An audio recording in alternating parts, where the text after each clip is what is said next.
How I was first introduced to Bitwise was a long story. It had really nothing to do with how I was projecting my life for the future in the moment. So when I was younger, I was brought up in a poverty-stricken home with a lot of drug abuse, child abuse, and just everything else in between. And I really didn't know there was another way to live at the time.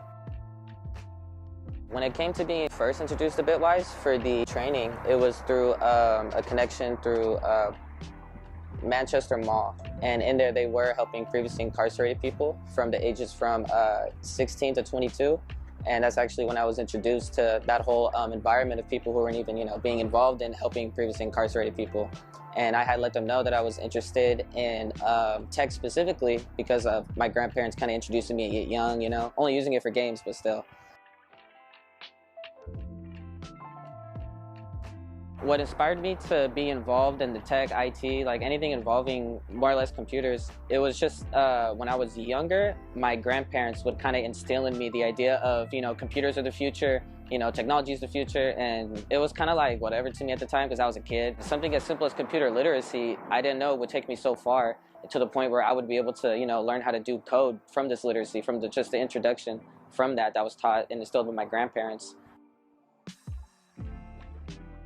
Currently, what I'm doing for work is email marketing, and what that pertains is stuff as simple as whenever you receive email in your inbox about a promotion from Macy's and promotion maybe from Fresno City. I'm kind of that guy where I just create these emails, send them out to a specific recipient list, schedule them from dates and times depending on analytics from the back. So it's kind of like a mix of analytics, ad buying, and email marketing all put together.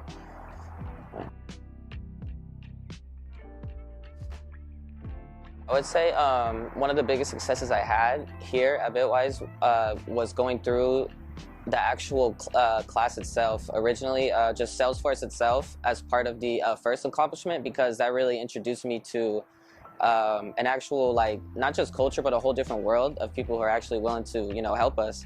Not only are we working and sitting side by side with the people who are learning as much as we are, but we're actually, being, our hands in the bucket as far as everyone else. So we felt as if we were at the same level as everyone else, even at an apprenticeship position. And when we got that chance, we didn't really know what we were pushing towards besides something that was a paid apprenticeship. And with the confidence of whatever it is, we're going to be able to learn it regardless. Look how far we came. Skills training is one of the most important, if not the most important thing in the work industry alone. Without the proper education and training for anything, you could be left behind, let alone a work environment where you're being, determined on your value at that company depending on your education and, certificates for that. So I feel like it's something that should be thought of while at school, during school, before, after school. Like, it's really something that people should consider as much as they consider what colleges they need to sign up for while they're going to school. A good job, as far as any term that I grew up on it as, is just a job that makes money and that recognizes your worth. And that's Bitwise. So now that I'm more involved in the tech industry every day, I actually see a lot more open doors and stuff that could be available to us.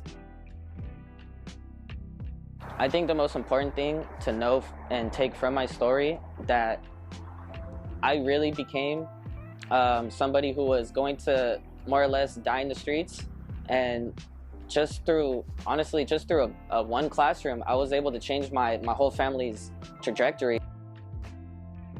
It's because of some of these policies that are already in set for some companies. We can't be hired regardless of our credentials and work experience. But if we're able to have those credentials and work experiences and a lot of stuff that includes tech, which brings it back to being really independently owned and by yourself, we can work by ourselves and work, we don't have to rely on other companies to pass their checks for us to get money, for us to, make an honest living.